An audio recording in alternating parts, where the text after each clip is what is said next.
विद्यार्थी मित्रो, माझ्या या यूट्यूब चॅनलमध्ये आपणा सर्वांचं स्वागत. मित्रहो, आतापर्यंत तुमचा उत्स्फूर्त प्रतिसाद मिळालेला आहे.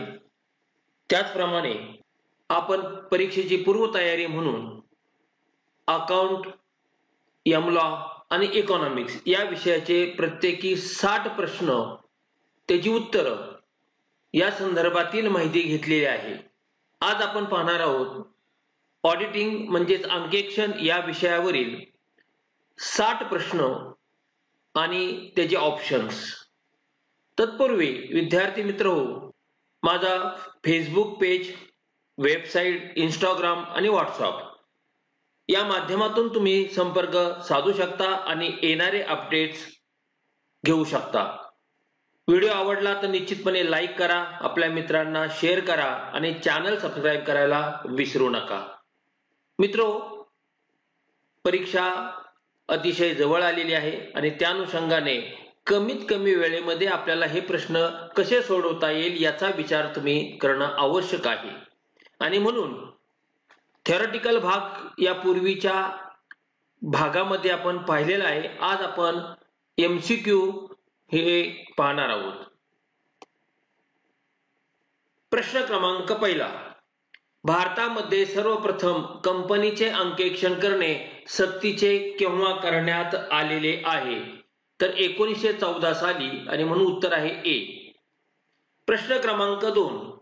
द्विनोंद पद्धतीचा डबल एंट्री सिस्टीमचा शोध किती साली लागलेला होता? उत्तर आहे 1494 म्हणजेच ए. प्रश्न क्रमांक 3. जमा खर्चाच्या द्विनोंद पद्धतीच्या म्हणजेच डबल एंट्री सिस्टीमच्या मूलभूत तत्वांचे व नियमांचे पालन न झाल्यामुळे जर चुका होत असतील तर त्या चुकांना काय म्हटलं जातं? तर अशा चुकांना प्रामुख्याने तात्विक किंवा सैद्धांतिक चुका म्हणतात, कारण मूलभूत तत्व आणि नियम पाळली गेलेली नाहीत, आणि म्हणून उत्तर आहे सी. प्रश्न क्रमांक 4. जेव्हा एखाद्या व्यवहाराची हिशेब पुस्तकात नोंद करावयाची राहून जाते, म्हणजेच नोंद गाळली गेलेली आहे, किंवा ती नोंद कमी रकमेने दाखवलेली आहे, केलेली आहे, तेव्हा जी चूक होते त्या चुकीला काय म्हणतात? नोंद वगळली गेलेली आहे, राहिलेली आहे, आणि म्हणून त्याला म्हणतो आपण गळतीच्या चुका, डी. प्रश्न क्रमांक 5. जर एखाद्या खात्यावर काही चूक झाली असेल आणि त्याच वेळेस तेवढ्याच रकमेची चूक दुसऱ्या खात्यावर मात्र विरुद्ध बाजूस झालेली असेल तर अशा चुकीला काय म्हटलं जातं? तर ह्या चुका कशा आहेत? दोन्ही बाजूला झालेल्या आहेत, त्या पूरक आहेत, एकमेकाला समकारी आहे, आणि म्हणून त्याला आपण म्हणतो पूरक, समकारी किंवा भरपाईच्या चुका, कॉम्पेन्सेटिंग एरर्स, बी. प्रश्न क्रमांक 6. जर एखाद्या व्यवसायाला झालेल्या वास्तविक नफ्यापेक्षा 1 लाख रुपये वास्तविक नफा आहे, परंतु दाखवला अधिक नफ्याची नोंद, दाखवला 1.5 लाख रुपये, हिशेब पुस्तकात केलेली असेल तर त्यास अफरातफर असे म्हणतात. मात्र ही अफरातफर कोणत्या प्रकारची आहे? 1 लाख रुपये ऍक्च्युअल प्रॉफिट पण दाखवला 1.5 लाख रुपये, तर अशाला अफरातफरीला हिशेबातील अफरातफर असं म्हणू शकतो, आणि म्हणून उत्तर आहे ए. प्रश्न क्रमांक 7. खर्चाच्या खोट्या अथवा बनावट पावत्या तयार करून व्यवहार झालेला नाही तरी देखील व्यवहार झालेला आहे असं दाखवून खोट्या किंवा बनावट पावत्या तयार केलेला असेल आणि त्या अनुषंगाने जर अफरातफर केलेली असेल तर त्या अफरातफरीला काय म्हणतात? रोख पैशाचे अपहरण, बी. प्रश्न क्रमांक 8. कंपनी कायद्यानुसार कंपनीला बंधनकारक असलेले अंकेक्षण म्हणजे बंधनकारक याचा अर्थ नियमाने ते करावेच लागते, त्याला वैधानिक किंवा नियामक अंकेक्षण असं म्हणतात. उत्तर आहे ए. प्रश्न क्रमांक 9. कोणते अंकेक्षण वर्षाखेरीस केले जाते? वर्षाखेरीस जे केले जाते त्याला वार्षिक अंकेक्षण म्हणतात. आर्थिक वर्ष संपल्यानंतर ऑडिटर असे अंकेक्षण करतो, म्हणून त्याला वार्षिक अंकेक्षण असं म्हणतात. उत्तर आहे बी. प्रश्न क्रमांक 10.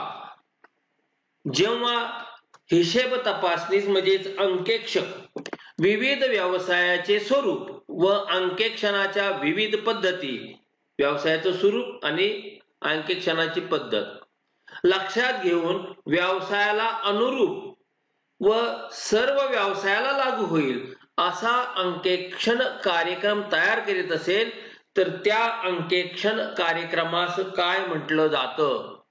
तो कसा असतो? त्या व्यवसायाला पण लागू असतो आणि इतर व्यवसायांना लागू असतो, म्हणून त्याला म्हणतो आपण विशिष्ट अंकेक्षण कार्यक्रम, स्पेसिफिक ऑडिट प्रोग्राम. हा फक्त वेगवेगळ्या स्वरूपाचे जर त्या ठिकाणी व्यवसाय असतील तर, पण स्टँडर्ड हा सगळ्यांना लागू होऊ शकतो.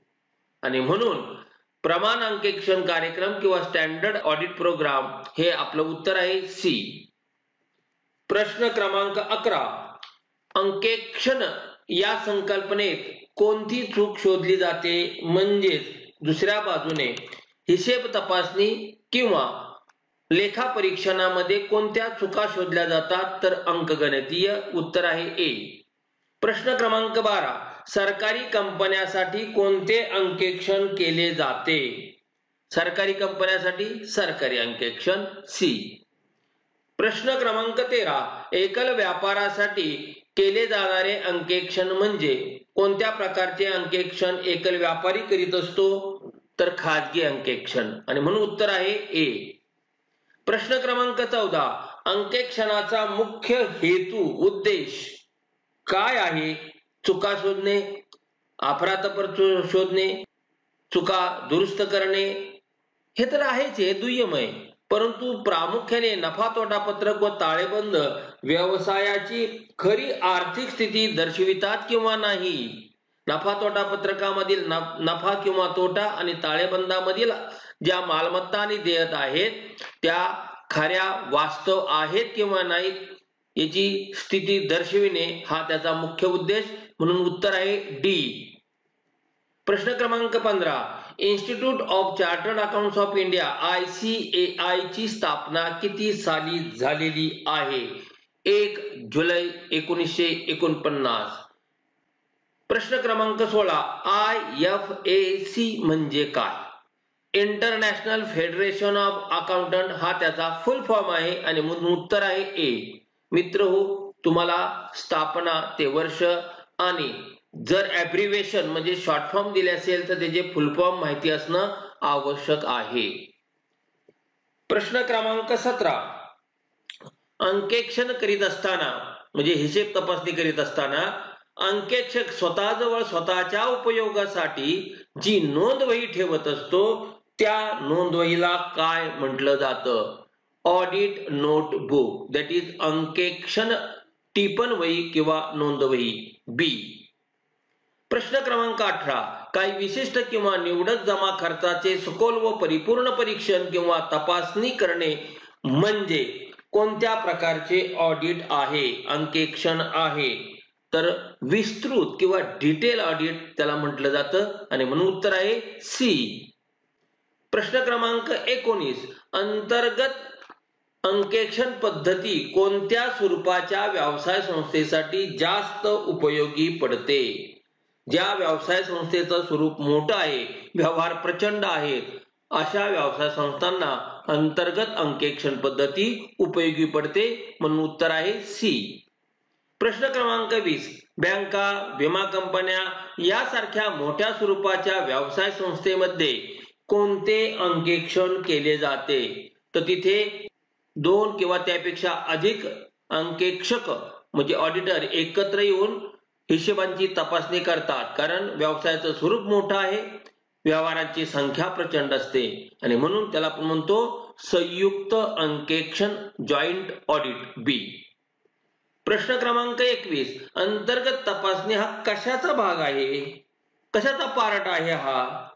तर हा पार्ट आहे अंतर्गत नियंत्रणाचा, आणि म्हणून उत्तर आहे बी. प्रश्न क्रमांक 22. अंतर्गत तपासणीचा मुख्य हेतू किंवा उद्देश काय आहे? तर चुका व अफरातफर रोखणे. पहिली जर रोखली तर ती होणार नाही, आणि झाली नाही तर शोधायचा प्रश्न येणार नाही, म्हणून बी चुका व अफरातफर रोखणे. प्रश्न क्रमांक 23.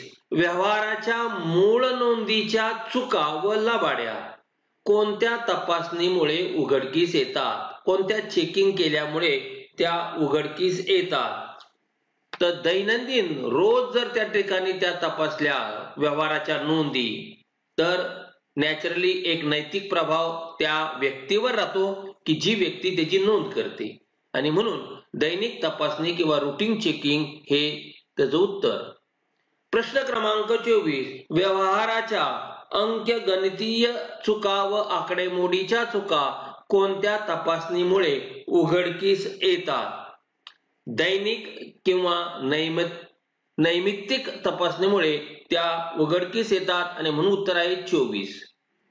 प्रश्न क्रमांक 25. व्यवहाराच्या नोंदी तपासण्यासाठी संभाव्यता सिद्धांतावर आधारलेली तपासणी म्हणजे चाचणी दैनिक का एकही नाही? तर त्याला आपण म्हणतो चाचणी तपासणी, टेस्ट चेकिंग. प्रश्न क्रमांक 26. मालाच्या विक्रीची तपासणी खालील कोणत्या कागदपत्राच्या आधारे केली जाते? व्यवसाय संस्थेने माल विकलेला आहे, त्याची नोंद कुठे केली जाईल?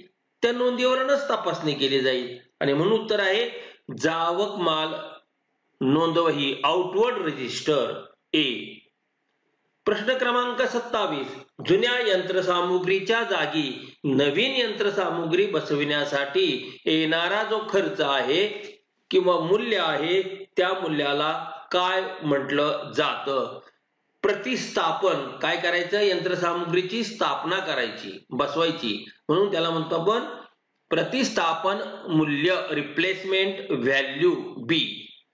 प्रश्न क्रमांक 28. नवीन यंत्रसामुग्री खरेदी करण्यासाठी व बसविण्यासाठी होणारा जो काही खर्च आहे किंवा मूल्य आहे त्याला काय म्हणतात? दॅट इज कॉस्ट प्राइस, लागत मूल्य. उत्तर बी, सॉरी ए. प्रश्न क्रमांक 29. संदिग्धता, त्रुटी, अयोग्यता किंवा दोष नसलेला अंकेक्षकाचा अहवाल म्हणजे स्वच्छ, निर्दोष, ज्यामध्ये कुठलीही दोष नाही, अयोग्यता नाही, त्रुटी नाही, संदिग्धता नाही, क्लीन रिपोर्ट, म्हणून उत्तर आहे ए. बरोबर. या विरुद्ध प्रश्न आहे संदिग्धता, त्रुटी, अयोग्यता किंवा दोष असलेला अंकेक्षणाचा अहवाल म्हणजे सदोष किंवा हरकतीचा अहवाल, क्वालिफाईड रिपोर्ट बी. प्रश्न क्रमांक 31. विक्री केलेल्या मालापैकी जर काही माल परत आलेला असेल तर त्या परत आलेल्या मालाची तपासणी खालीलपैकी कोणत्या कागदपत्राच्या आधारे केली जाऊ शकते? विक्री परत पुस्तक. परत आलेल्या मालाला आपण रिटर्न इनवर्ड किंवा सेल्स रिटर्न असं इंग्लिश मध्ये म्हणतो, आणि म्हणून त्याचं उत्तर आहे सेल्स रिटर्न बुक सी. प्रश्न क्रमांक 32. खालीलपैकी कोणती संपत्ती ही चल संपत्ती आहे की ज्या संपत्तीचं एका ठिकाणावरून दुसऱ्या ठिकाणी स्थलांतरित होऊ शकतं? स्थिर संपत्ती म्हणजे फिक्स असेट नाही, इंटेंजिबल असेट नाही, म्हणजेच कुठली? अस्थिर संपत्ती, फ्लोटिंग असेट. प्रश्न क्रमांक 33. एखादी संपत्ती व्यवसायासाठी निरुपयोगी ठरल्यानंतर तिच्या विक्रीपासून जी किंमत मिळते त्या किमतीला काय म्हटलं जातं? Scrap value. आपण डेप्रिसिएशन कॅल्क्युलेट करताना ते पाहिलेले पहा, स्क्रॅप व्हॅल्यू, अवशेष मूल्य, आणि म्हणून उत्तर आहे ए.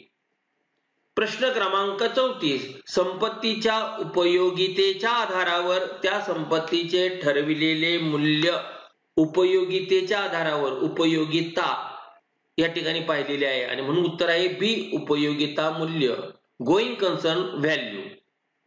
प्रश्न क्रमांक 35. साधारणतः कंपनी अंकेक्षक कोणाचा प्रतिनिधी असतो? तर तो असतो भागधारकांचा किंवा सभासदांचा. उत्तर आहे सी. प्रश्न क्रमांक 36.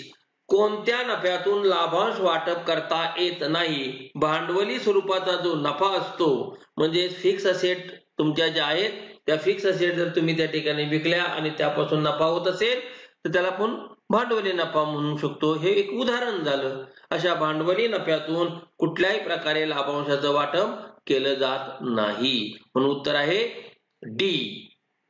प्रश्न क्रमांक 37. लेखा परीक्षकाची म्हणजेच ऑडिटरची म्हणजेच अंकेक्षकाची जबाबदारी कोणत्या स्वरूपाची असते? दोन्ही असते, दिवाणी पण आणि फौजदारी पण. आणि म्हणून उत्तर आहे सी.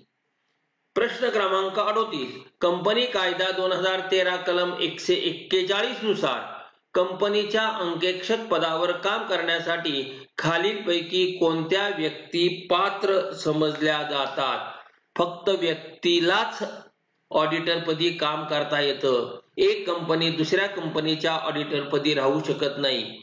ज्या कंपनीचा ऑडिटर नेमायचा आहे त्या कंपनीचा कामगार किंवा त्या कंपनीचा अधिकारी त्याच कंपनीच्या ऑडिटरपदी राहू शकत नाही. म्हणून उत्तर आहे ए. प्रश्न क्रमांक 39.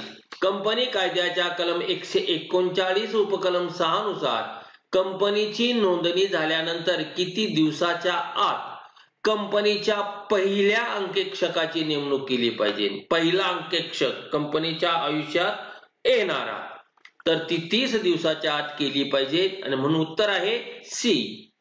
कंपनी कायद्याच्या कलम 139 उपकलम 6 नुसार कंपनीची नोंदणी झाल्यानंतर कंपनीच्या पहिल्या अंकेक्षकाची नेमणूक कोण करतं? जे 30 दिवसात करायची ना अंकेक्षकाची नेमणूक, ते कोण करतं? तर ते करतात कंपनीचे संचालक मंडळ ए.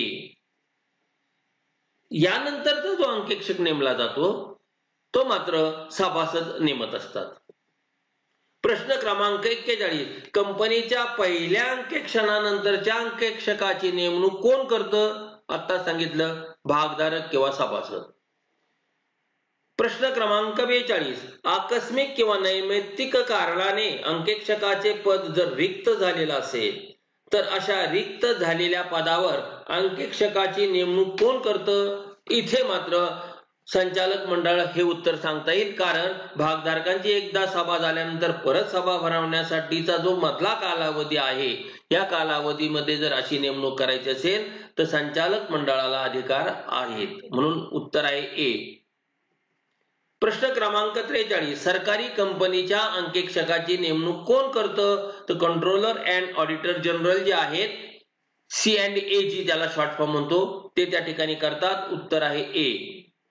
प्रश्न क्रमांक 44. एक अंकेक्षक जास्तीत जास्त किती कंपनीच्या अंकेक्षक पदी राहू शकतो? तर जास्तीत जास्त 20 कंपन्यांच्या. प्रश्न क्रमांक 45. कंपनी कायदा कलम 139 नुसार एखाद्या व्यक्तीची अंकेक्षक पदावर सलग हा शब्द फार महत्वाचा आहे, जास्तीत जास्त किती कालावधीसाठी नेमणूक केली जाते? सलग 5 वर्ष, त्यापेक्षा जास्त नाही, मध्ये गॅप देऊन पुन्हा 5 वर्ष. सी. प्रश्न क्रमांक 46. कंपनी कायदा कलम 139 नुसार एखाद्या भागीदारी संस्थेची अंकेक्षक पदावर सलग जास्तीत जास्त किती कालावधीसाठी नेमणूक केली जाऊ शकते? वर एकटीच व्यक्ती ऑडिटर असेल तर, आणि इथे 2 किंवा त्यापेक्षा जास्त व्यक्ती एकत्र येऊन भागीदारी संस्था त्यांनी स्थापन केलेली असेल आणि ते जर ऑडिट करीत असतील तर त्यांना किती कालावधीसाठी नेमणूक केली जाऊ शकते? तर 10 वर्ष. म्हणजे व्यक्तीला 5 वर्ष आणि भागीदारी संस्थेला 10 वर्ष. प्रश्न क्रमांक 47. कर्तव्याचे पालन न करणे ही अंकेक्षकाची कोणत्या स्वरूपाची जबाबदारी आहे? किंवा असं म्हणता येईल, जर एखाद्या अंकेक्षकाने आपल्या कर्तव्याचं पालन केलेलं नसेल तर त्याची जबाबदारी कोणती? तर त्याची जबाबदारी आहे कर्तव्य भंगाबद्दलची. कर्तव्याचं पालन नाही केलं म्हणून कर्तव्यभंग. प्रश्न क्रमांक 48. चुका, लबाड्या, अफरातफर शोधून काढणे ही अंकेक्षकाची जबाबदारी आहे. ती कोणत्या प्रकारची आहे? तर ती आहे निष्काळजीपणाबद्दलची. जर त्याने चुका, लबाड्या, अफरातफर शोधून काढल्या नाही आणि त्यामुळे कंपनीचं नुकसान झालं तर निष्काळजीपणा केल्याबद्दल त्याच्यावर कार्यवाही होऊ शकते. उत्तर आहे ए. प्रश्न क्रमांक 49. भारतीय प्राप्तिकर आयकर म्हणजेच इन्कम टॅक्स कायदा किती साली अस्तित्वात आला? उत्तर आहे 1961 ए. प्रश्न क्रमांक 50. एक अंकेक्षक एका आर्थिक वर्षात म्हणजे 12 महिन्यामध्ये जास्तीत जास्त किती व्यवसायाचे अंकेक्षण करू शकतो? किती व्यवसायाचे एका वर्षात तो अंकेक्षण करू शकतो? जास्तीत जास्त 60 कंपन्यांचे व्यवसायाचे अंकेक्षण करू शकतो. प्रश्न क्रमांक 51. पेशवाई प्रोफेशनल जर करदाता असेल तर त्याचे किमान वार्षिक उत्पन्न किती असेल तर त्याला कर अंकेक्षण टॅक्स ऑडिट करून घेणे बंधनकारक आहे. तर 25 लाख जर त्याचं उत्पन्न असेल तर त्याला टॅक्स ऑडिट करून घ्यावं लागतं. उत्तर आहे ए. प्रश्न क्रमांक 52. व्यावसायिक म्हणजे बिझनेस करदाता जर असेल तर त्याच्या मागील वर्षातील ढोबळ प्राप्ती किती असली पाहिजे तर त्याला टॅक्स ऑडिट म्हणजे कर अंकेक्षण करून घेणे बंधनकारक केलेले आहे. तर 60 लाख रुपये. प्रश्न क्रमांक 53. अव्यावसायिक करदात्याचे किमान एकूण वार्षिक उत्पन्न किती असेल तर त्यास कर अंकेक्षण करून घेणे सक्तीचे आहे, बंधनकारक आहे. तर ते आहे 10 लाख रुपये. प्रश्न क्रमांक 54. कोणत्या वर्षापासून कर अंकेक्षणाचा अहवाल टॅक्स ऑडिट रिपोर्ट इलेक्ट्रॉनिक्स पद्धतीने सादर करणे बंधनकारक करण्यात आलेले आहे? टॅक्स ऑडिट हे प्रामुख्याने 2013 पासून इलेक्ट्रॉनिक्स पद्धतीने सादर करणे आवश्यक आहे. प्रश्न क्रमांक 55. कर अंकेक्षण म्हणजेच टॅक्स ऑडिट अहवाल कोणत्या आयकर नियम क्रमांकानुसार असलेल्या विहित नमुन्यात सादर केला पाहिजे? 6G या नमुन्यात. प्रश्न क्रमांक 56. आयकर कायदा 1961 च्या कोणत्या कलमामध्ये सक्तीच्या कर अंकेक्षणाची तरतूद दिलेली आहे? 44 AB हे ते सेक्शन. प्रश्न क्रमांक 57. आयकर कायदा कलम 142 उपकलम 2 नुसार जे कर अंकेक्षण केले जाते त्या कर अंकेक्षणास काय म्हटले जाते तर निवडक कर अंकेक्षण असं म्हटलं जातं. ए. प्रश्न क्रमांक 58. निवडक कर अंकेक्षण अहवाल किती दिवसात सादर केला पाहिजे? म्हणजे पहा, त्या इन्कम टॅक्स ऑफिसरने तुम्हाला आदेश दिल्यानंतर तुम्ही तो अहवाल किती दिवसात सादर करणं आवश्यक आहे तर तो 180 दिवसात सादर केला पाहिजे. प्रश्न क्रमांक 59. आयकर कायद्यानुसार खालील बाबींचा समावेश विक्री किंवा उलाढाल टर्न ओव्हर या संज्ञेत होत नाही. स्थिर मालमत्ता, व्याजाचे उत्पन्न, भाडे उत्पन्न यांचा समावेश होत नाही. म्हणून उत्तर आहे डी वरील सर्व. प्रश्न क्रमांक 60. एखाद्या वाहतूकदार व्यक्तीला प्रतिवाहन प्रति महिना किमान किती उत्पन्न असेल तर तो करपात्र ठरू शकतो? तर उत्तर आहे ए रुपये 7,500. मित्रो, हा व्हिडिओ कसा वाटला ते निश्चितपणे कमेंट्स बॉक्स मध्ये कळवा. व्हिडिओ आवडला तर लाईक करा, मित्रांना शेअर करा आणि चॅनल सबस्क्राईब करायला विसरू नका. अतिशय कमीत कमी कालावधीमध्ये जास्तीत जास्त प्रश्न घेण्याचा मी प्रयत्न केलेला आहे आणि तुम्ही सुद्धा वारंवार याची प्रॅक्टिस करा. म्हणजे किमान 1 तासामध्ये म्हणजे 60 मिनिटांमध्ये तुमचे 60 प्रश्न पूर्ण होऊ शकतील. 50 जरी सोडवायचे असेल तर 60 सोडवण्याचा प्रयत्न करा. आणि म्हणून हे वारंवार व्हिडिओ तुम्ही त्या ठिकाणी पाहिले तर तुम्हाला निश्चित त्याचा फायदा होऊ शकेल. मित्रो, पुढील भाग आपण पाहणार आहोत तो म्हणजेच इन्कम टॅक्सचे 60 प्रश्न, income tax at a glance. म्हणजे आपण त्याची रिव्हिजन पाहणार आहोत, क्विक रिव्हिजन. धन्यवाद.